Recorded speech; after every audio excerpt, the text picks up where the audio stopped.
Hello दोस्तों, तो बढ़ते हैं इस सीरीज के 17th एपिसोड की तरफ। वीडियो पसंद आए तो वीडियो को लाइक और चैनल को भी सब्सक्राइब जरूर कर देना। एपिसोड की शुरुआत में शियांदाई जियान से कहती है कि स्कूल एनिवर्सरी के लिए हम फाइन आर्ट्स क्लब को कुछ एक्टिविटी का काम मिला है, तो मैं चाहती हूँ कि ब्लैंकन करने के लिए तुम मुझे पहले ही दे दो। इस पर जियान बोला कि तुम फिक्र नहीं करो, उस एक्टिविटी में मैं तुम्हारी हेल्प कराऊंगा। जो सुनकर शियांदाई काफी ज्यादा खुश हो गई कि ये मेरे बारे में कितना ज्यादा सोचने लगा है। इसके बाद जियान ने बताया कि चियान ये चाहता है मैं कॉमिक के अगले चैप्टर में कुछ हॉरर ऐड करूं, इसलिए मैंने ये स्क्रिप्ट बनाई, तुम देखो इसे। वो जब स्क्रिप्ट पढ़ने लगी तो स्टार्ट से तो बहुत अच्छा लिखा गया था, लेकिन एंडिंग उसकी बिल्कुल भी अच्छी नहीं थी। जियान बोला कि मुझे कुछ भी समझ नहीं आया कि मुझे कैसी एंडिंग करनी चाहिए, क्यों ना हम मई से खुद ही पूछ ले कि वो क्या फील करती है। इसके बाद दोनों यूजी के पास आ गए थे उससे कुछ हॉरर जानने के लिए। यूजी एक बुक में से उसे हॉरर स्टोरी सुनाना चाह रहा था, लेकिन उससे पहले ही उसके सामने दो लड़कियां आकर खड़ी हो गई थी और अचानक से उनको देखकर ये काफी ज्यादा डर गया था, तो उसने स्टोरी भी नहीं सुनाई। शियांदाई ने पूछा कि तुम डर गए हो क्या, और वो बोला कि मैं क्यों डरूंगा, मैं थोड़ी ना डरा हूँ, मैं तो बस चाहता हूँ कि तुम दोनों ना डर जाओ। अच्छा चलो ठीक है, हम हॉरर मूवी देखेंगे, और जो भी देखकर डर गया उसे डरपोक कहा जाएगा, हालांकि वो खुद ही डर गया था।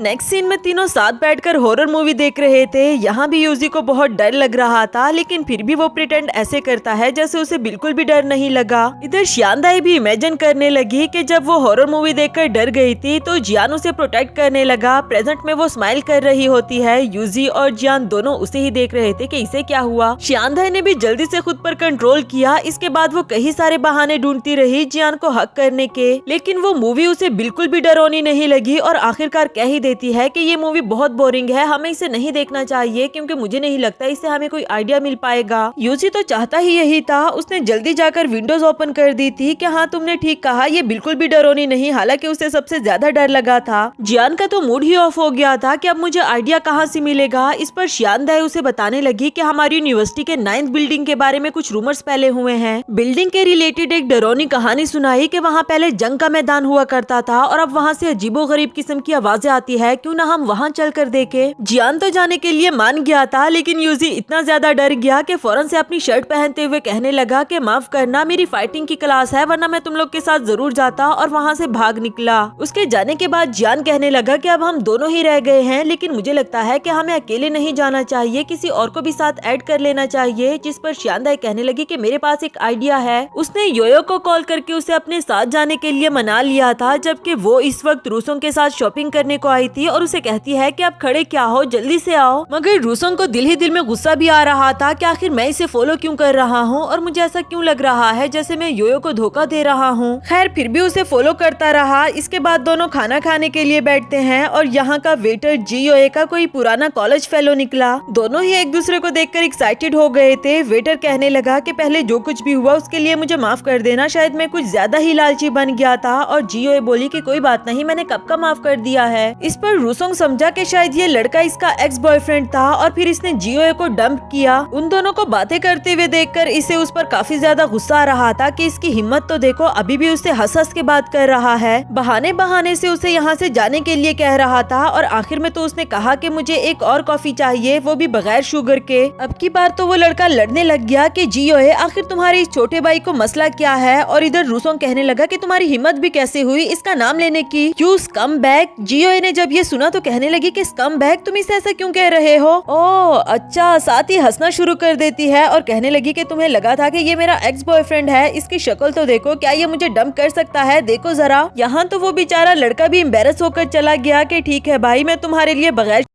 शुगर वाली कॉफी लेकर आता हूँ। नेक्स्ट सीन में वापस जाते हुए भी वो रूसों को अपने छोटे भाई की तरह ट्रीट करते हुए उसके साथ मस्ती मजाक कर रही थी। इसी दौरान उसे एक बिल्ली भी नजर आई जिसे वो हाथ में लेकर काफी प्यार से बात करने लगी। इधर रूसोंग भी उसे देखकर मेल्ट हो गया था कि जियोए कितनी काइंड है, लेकिन फिर खुद को कंट्रोल में लाते हुए कहता है कि नहीं नहीं, मैं उसके जाल में नहीं आ सकता और ना ही मैं योयो को धोखा दूंगा। नेक्स्ट सीन में जियान और शियांदाई अपने साथ लूधा और गुचन को लेकर उस बिल्डिंग में पहुंच आए थे, जो कि एक दूसरे को ही कह रहे होते हैं कि तुम फिक्र नहीं करो, मैं तुम्हें प्रोटेक्ट करूंगा। जियान को लगा कि कहीं हमने गलत लोगों को तो नहीं चूज कर लिया। वो शियांदाई से योयो के बारे में पूछने लगी कि वो कहाँ रह गई, जिस पर शियांदाई ने बताया कि असल में उसे एंड टाइम पर ही कुछ काम पड़ गया था, इसलिए वो नहीं आ पाई। अगर वो आ भी जाती तो तुम खुद सोचो कि सब कुछ कैसा होता। जियान इमेजिन करने लगा जहाँ योयो चुड़ैल के पीछे ही भाग रही होती है उसे पकड़ने के लिए। यह आइडिया कुछ ज्यादा अच्छा नहीं था। इसके बाद चारों अंदर की तरफ आने लगे। जियान शियांदाई को प्रोटेक्ट कर रहा था। काफी आगे आकर भी इन्हें कुछ अजीब सा नहीं दिखा तो जियान शियांदाई से पूछने लगा कि यहाँ तो ऐसा कुछ भी नहीं। वो बोली कि मैंने सुना था कि यहाँ 5 बहुत डरावनी चीजें हैं, लेकिन मुझे ज्यादा डिटेल्स नहीं पता। और लुदाओ कहने लगी कि ओ हाँ मुझे पता है। पहली बात तो ये कि यहाँ से एक लड़का गुजरते हुए बेहोश हो गया था, वो भी बगैर किसी वजह के।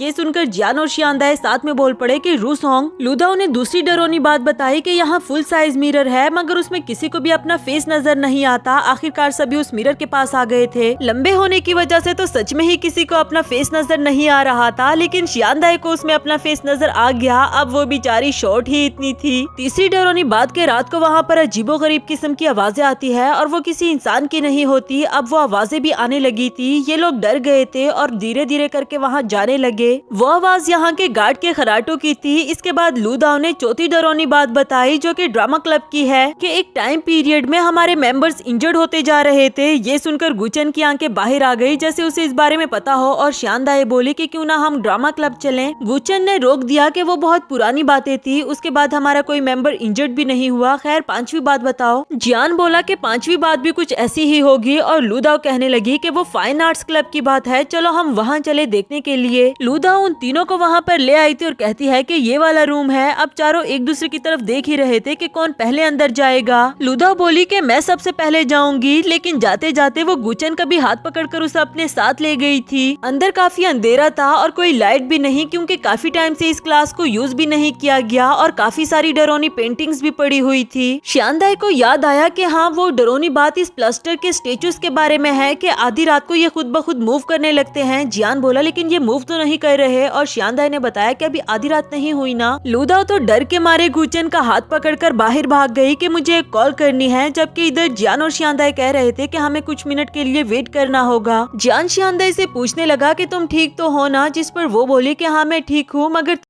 तभी उसे याद आया कि ओहो मुझे डरने की एक्टिंग करनी थी, एक और मौका मैंने गवा दिया इसके करीब जाने का। जबकि जियान तो खुद ही उसके करीब आ गया था। शियांदाई को भी उसका करीब आना अच्छा लगा। इधर जियान ने देखा कि वो प्लास्टर के स्टेचूज तो वाकई में ही मूव कर रहे हैं। उसके मुंह से तो आवाज भी नहीं निकल रही थी, और जब शियांदाई ने देखा तो उसका भी यही हाल था। जियान उसका हाथ पकड़कर उसे बाहर भगाने लगा। डर लगने से ज्यादा शियांदाई को ये रोमांटिक लग रहा था। बाहर आकर वो सोच रही थी कि जियान का हाथ इतना ठंडा है, क्या ये भी डर गया था। साथ ही उसने चिल्लाना शुरू कर दिया क्योंकि वो फेक हैंड था। जियान बोला कि माफ करना, मैं तुम्हें इस बारे में बताना भूल ही गया। वो डर तो काफी गई थी, लेकिन फिर भी कहती है कि कोई बात नहीं, क्या तुम्हें अपने कॉमिक के लिए कोई मटेरियल मिला। जियान कहने लगा कि मटेरियल से ज्यादा उस वक्त मैं तुम्हें प्रोटेक्ट करना चाहता था। इस बात ने भी शियांदाई के दिल को छू लिया था, और जियान बोला कि मेरे पास एक और आइडिया है, यकीनन वो भी चियानी को पसंद आएगा, चलो अब यहाँ से चले हम। दूसरी तरफ हम देखते हैं कि प्लास्टर के स्टेचूज को मूव करने वाले लुदाओ और गुचन थे, जो इन दोनों के साथ प्रैंक कर रहे थे। बातों के दौरान ही इन दोनों ने स्टेचूज को मूव होते हुए देखा, जिसकी वजह से दोनों काफी ज्यादा डर गए थे, लेकिन शो नहीं करना चाहते और इग्नोर करते हुए साइड पर निकल गए। तभी वहाँ पर एक कपल आता है। वो लड़का अपनी गर्लफ्रेंड से कह रहा था कि मेरे ख्याल से फ्यूचर में हमें डेट करने के लिए कहीं और जाना होगा।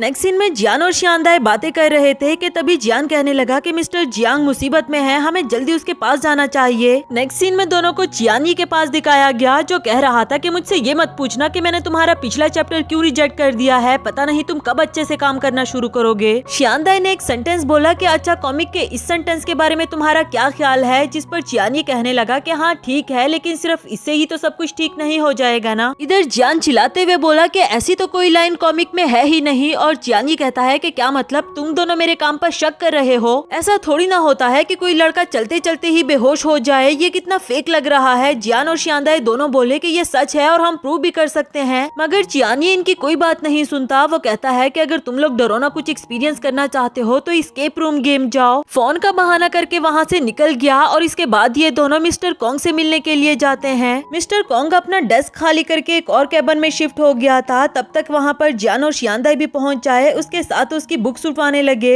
उनसे पूछा कि आप यहाँ पर क्यों शिफ्ट हो गए हैं, जिस पर उसने बताया क्योंकि चियानी मुझ पर 24 घंटे नजर रखना चाहता है। ये कहते हुए उनका मूड भी काफी ऑफ था और साथ ही हमें फ्लैशबैक का सीन दिखाया गया जहाँ मिस्टर कॉन्ग ओवर टाइम कर रहे थे। चियानी उन्हें देखकर कहता है कि अगर तुम इतने लेजी कॉमिक आर्टिस्ट रखोगे तो यही होगा ना तुम्हारे साथ, वैसे मेरे पास तुम्हारे लिए कुछ है। मिस्टर कॉन्ग को लगा कि शायद ये मुझे मिडनाइट स्नैक्स देने वाला है, ये इतना भी बुरा नहीं जितना मैंने इसके बारे में हमेशा सोचा। जबकि चियानी ने तो उसे काफी सारी फाइल्स पकड़ा दी थी कि अब यहाँ फजूल में बैठे ही हो तो कुछ मेरा ही काम कर दो। प्रेजेंट में उन तीनों को ही इस बात पर काफी ज्यादा गुस्सा आ रहा होता है। प्रेजेंट में मिस्टर कॉन्ग ने बताया कि जब वो तुम्हारी कॉमिक की लाइंस चेंज कर रहा था तो मैंने मीटिंग के दौरान उसे क्रिटिसाइज किया, इसलिए ही वो एम्बैरस हो गया था, इसलिए ही अब वो मुझे टारगेट कर रहा है। जियान ये सुनकर फौरन से चियानी के पास जाने लगा। उसके पास आकर कहता है कि मैं तुम्हारे आइडिया के अकॉर्डिंग एस्केप रूम गेम जाने के लिए तैयार हूँ, लेकिन इसके बाद तुम मिस्टर कॉन्ग को टारगेट नहीं करोगे। ये सुनकर चियानी खुश हो गया था क्योंकि वो हमेशा यही चाहता है कि हर बार उसी की ही आइडिया को फॉलो किया जाए, और वो कहने लगा कि मैं इतना भी गिरा हुआ इंसान नहीं हूँ कि बगैर किसी वजह के किसी को टारगेट करूँ। मगर शायद शियांदाई को अच्छा नहीं लगा कि जियान उसकी बात मान रहा था, और इसी के साथ हमारा ये वाला एपिसोड भी खत्म हुआ।